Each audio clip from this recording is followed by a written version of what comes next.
Bonjour, je suis Sébastien. Dans cette vidéo, je vais vous présenter la plume. La plume qu'on peut retrouver ici dans la palette des outils en haut à gauche, représentée comme ceci. Donc la particularité de la plume, c'est de pouvoir réaliser des dessins vectoriels, comme ici mon personnage cartoon, qui a été réalisé à partir d'une image, d'une photo prise, qui est pixelisée.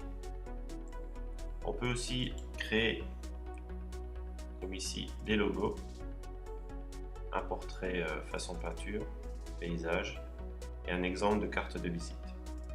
Tout ça, ça a été créé avec l'outil Plume. Donc la particularité d'une image vectorielle, c'est de pouvoir modifier la taille sans perte de qualité. Donc c'est principalement utilisé pour les logos, qui se retrouvent souvent sur différents supports, comme du textile, sur des façades d'entreprise, sur les véhicules. Donc on peut les agrandir à l'infini sans perte de qualité.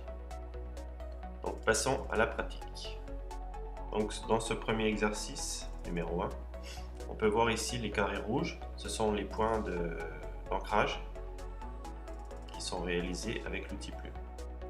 Ici la ligne bleue, c'est la tangente avec deux points de direction à l'opposé.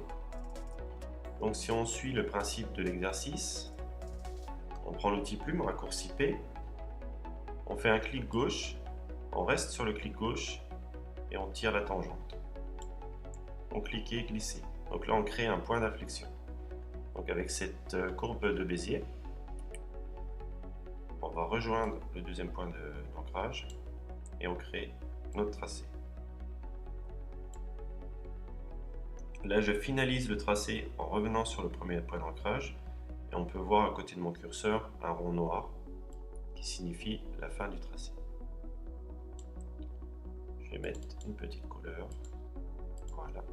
Donc pour voir la différence entre une image vectorielle et une image pixelisée, là mon exercice est pixelisé, on peut voir les pixels, et là le tracé que je viens de réaliser, lui est propre et lisse, donc là on est dans le vecteur.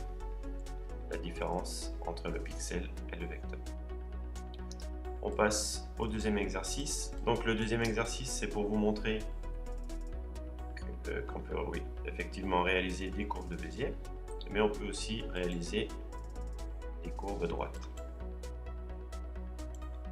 Comme ici, là j'ai réalisé un angle droit, je vais le sélectionner avec l'outil sélection directe qui a pour raccourci A, et je peux modifier cet angle en allant ici, cliquer ici pour l'arrondir.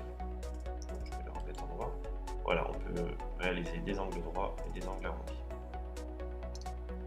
Dans le troisième exercice, je vais vous montrer un outil en lien avec l'outil Plume, c'est l'outil point d'ancrage, qui a pour raccourci majuscule C.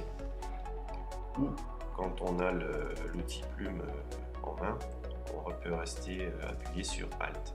Et là on change et on se retrouve avec l'outil point d'ancrage. Donc je vais réaliser mon nuage en créant mes points d'ancrage. Je prends mon outil point d'ancrage et je déplace mon tracé en modifiant mes tangentes. Donc je vous invite à regarder la vidéo autant de fois que vous voulez, à laisser des commentaires si besoin, et à bientôt dans une autre vidéo.